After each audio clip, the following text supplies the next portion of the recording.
Yo guys, what's going on? It's your boy Barkron88. We got a YouTube video, and today we're going to be talking about the new event cards. We're going to be going over everything with the new event, the objectives, how you can earn collectibles to maybe make some of these cards, or, again, still use these collectibles to get 85s, to save those 85s for Team of the Year, because that's really valuable and a good way of making collectibles for Team of the Year if you don't like this event. I have two advent calendars, one from each account, so I'm going to go open those up and we're going to see. They should be the exact same. The exclusive player was the exact same on Friday for both packs, so I imagine we'll get the same. And will we get another Christmas jersey? Because the first Friday of the advent calendar, we got a Christmas jersey, so maybe we'll get a different style of that. But let's get into it, guys. I hope you do enjoy it. If you are new here, hit that sub button, notification bell. Don't forget to put in the comment section, out of these 3 weeks, who was your favorite MSP captain? Because I'm curious. I really like to see. But let's get into it. I hope you do enjoy it. Okay, advent calendar number 1 with a guaranteed exclusive 85 overall player. 3 players in total. So this pack has gone from 5 players to 3 players. And if it's 3 players, Connor Garland. Okay, I've been hearing people got Connor Garland, so I'm assuming he's the player. And no jersey. No jersey with, there was 3 players. So you knew there was no jersey coming out of this pack. That's interesting. Maybe next Friday we'll get a jersey, because right now we just got the dark jersey, so we still need a white jersey, right? So we'll have to wait and see. Okay, advent pack number 2. We're expecting Connor Garland.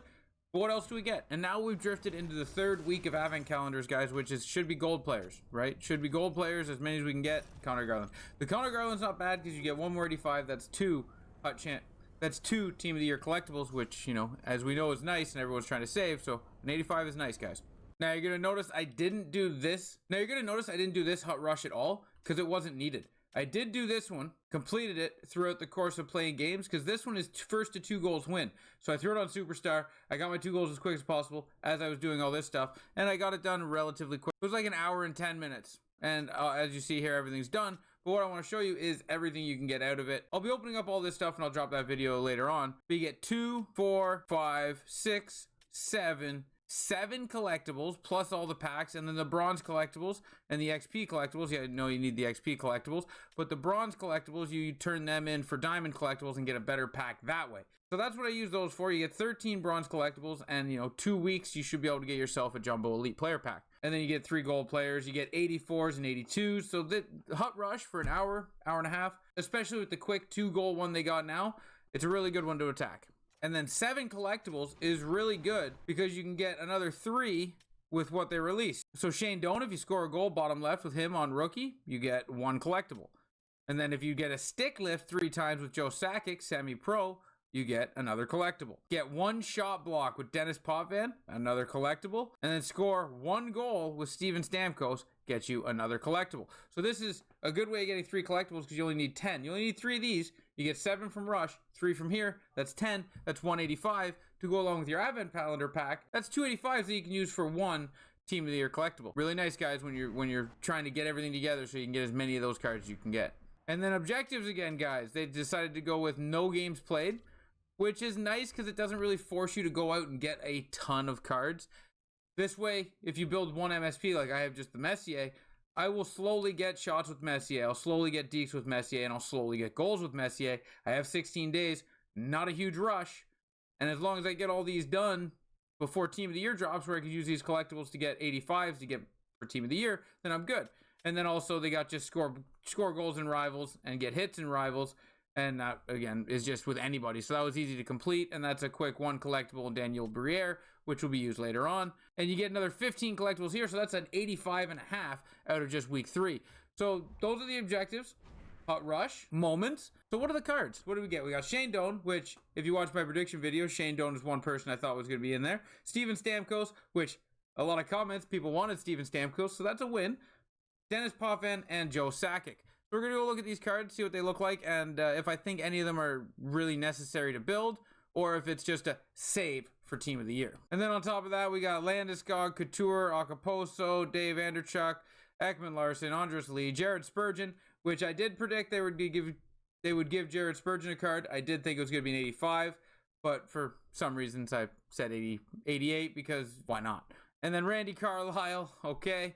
Nick Foligno, Jamie Landenberger, Keith Primo, which people are a fan of Primo cards, so maybe the 85 gets utilized, and Adam Lowry, a new Winnipeg Jets captain. And if you didn't know, before we go look at the 4 MSPs there, Hillary Knight got a 92, Sidney Crosby went up to an 89. So if you got those X Factors, up they go. Just a heads up for that. Thatcher Demko was a card that was used at the start of the year a lot. Maybe the 86 is solid. I'm still going to stick with Mad Sogard as the card for 76 overall, 1,300 coins is all you need. Got to start with Shane Doan. Let's go, Shane Doan. 6'1", 223 pounds, born leader, close quarters, no contest. Couple of good synergies there with power forward, checking boost, and it changes into defensive boost, which isn't bad. 88 speed, 88 acceleration. This card is like all the other captain cards in my opinion. If you're a fan of Shane Doan, he will not disappoint. Throw him on your fourth line, third line, you'll be happy with him. But I feel like all these captain cards were built very balanced. Like they don't excel in anything, but they're not terrible in anything.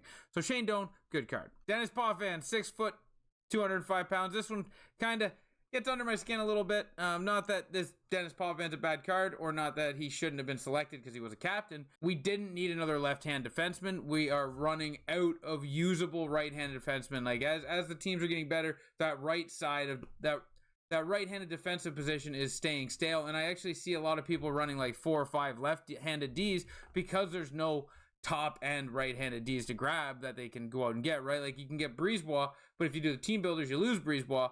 And like it just there's a low number of guys you can get. Dennis Potvin's a good build here with 91 speed at 6 foot, 93 defensive awareness. If you went out and built this card, I wouldn't blame you because he comes with speed boost, which if you got Modano and Regier, maybe a goalie and a coach, you're looking for guys to help you with speed boost. And here's a good one for that. Dennis Potvin out of these 4 might end up being the best pick just because of that speed boost, thunderclap, born leader, wheels. There's a lot to it. His shot's not terrible. Body checking's a little low, strength's a little low, but his defensive awareness is great, and his speed is usable. So this Dennis Potvin's pretty good. We'll have to check out the others. Joe Sakic, 5'11", 195. Make it snappy, elite edges. Can't hate that. Make it snappy, I've always been a fan of. I was a fan of it in 23, and I've been a big fan of it in 24. And elite edges is always good until around January.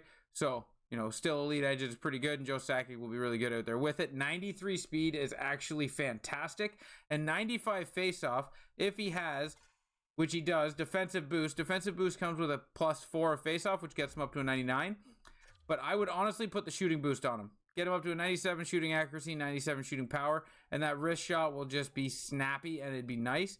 If you do want to use him on the wing, go shooting boost. If you want to use him on the dot, you can still use him on the dot with shooting boost, or you can give him that defensive boost to get his face off up to a 99. Joe Sakic's not a bad card with the 93 speed, the 97 shooting, make it snappy, elite edges. For me, it'd be a hard decision between these two if I needed both positions, between Potvin and Sakic. If I needed speed boost, I'm going Potvin here. If I'm lacking at the center position because I didn't want to build Messier, Sakic would be a good alternative to Messier. And then Steven Stamkos, 6'1", 182. Stamkos' cards always play very well, and he's always fast, which in this case he is. 93 speed. And then you're going to need to get all the shooting boosts on him here. Sniper forward and shooting boost to get him up to 94 wrist shot accuracy, 94 wrist shot power. He has 1T Schneip, which I do like Schneip, and Born Leader because they all have Born Leader. 93 speed, a little bit bigger than Sakic. I feel like there's a good amount of right-handed forwards that you can use, but they're expensive to get. So if you haven't been able to get your hands on one of them, like the Mario, for instance, or Gordy, then this card might be really good because 93 speed is nothing to turn your head at, and 94 shooting accuracy and power with the slap shot is just dynamite. Too bad slap shots are really rough in NHL 24, but his shooting stats are really good. His skating stats are really good. The endurance is slightly low, but I like this captain card. If I was to pick, Doan would be at the bottom, even though I like the name, I like the size, the speed's not there. Everything else is really basic. Stamkos would be third, in my opinion. Again, I haven't tried out the card. And then it'd be a tie between Dennis Potvin and Joe Sakic, depending on what you wanted or what you needed. There's a lot of left-handed forwards, and there's a lot of left-handed D. It's just, this one here is based on the players you want or the names you like. Just go with that. If you don't like any of them, hang on to everything for Team of the Year. There we go, guys. That is the captain event. I hope you guys get out there, crush it, do all the objectives, do the hot rush, and do the moments to help yourself better prepare for Team of the Year. Because that's the point we're at now, guys. We're at the point where it's just save, hold everything, buy 83s, 84s, and 85s if you can, and get ready for Team of the Year. It's all about getting that fodder in, getting as much as you can, because Team of the Year is the biggest event, as we know, because you get those cards, they upgrade on their own, and you don't want to have to pay for upgrades when you're trying to save for other players, right? And they're the best players in the game. You're going to get McDavid, Draisaitl, maybe you get Kucherov, you're going to have Quinn Hughes, who knows who we get, but thank you guys for watching. Get out there, do the best you can, get all this stuff done, and I'll catch you next time. Ciao, ciao.